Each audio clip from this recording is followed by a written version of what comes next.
Во првите 6 месеци од оваа година откриени се 133 новозаболени лица со меланом рак на кожата. Во 2014 пак за целата година регистрирани се 395 заболени лица. Ова се податоци од Министерството за здравство регистрирани преку системот Мој термин. Овие бројки покажуваат значително зголемување на заболени од овој тип на рак на кожата, споредено со пред 15 на години, кога според лекарите со овој тип на рак имало неколкумина заболени во текот на една година.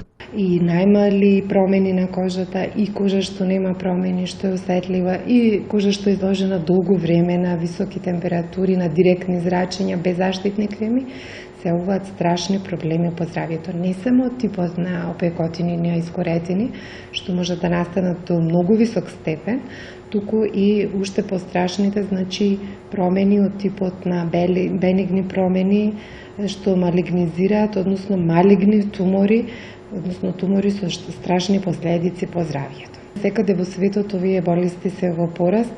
Многу се едуцирани и колегите, посебно ние специјалистите по семејна медицина, многу се обрати внимание на тој дел, затоа што методите се многу едноставни, само треба добро да се погледне и да се внимава и превенцијата е важна многу.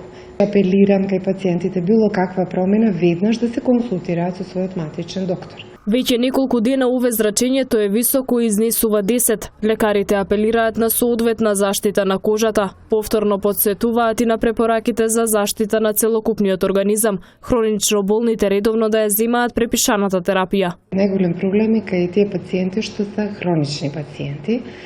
Давам препораки за таквите пациенти да се ја пијат хроничната терапија и обавезно да се јавуваат на контролни прегледи. И тоа тие прегледи, ако може да бидат во утринските часови или попладневните, кога сонцето нема толку големо штетно влијание врз здравјето. Треба да се избегава периодот после 10 часот, до кај 16 часот, ако може посебно возрастните пациенти, многу малите деца да не се изложуваат на сонце, односно да не ги напуштаат домовите, ако немаат никаква потреба, односно да се редуцираат излегувањата посебно во тој период.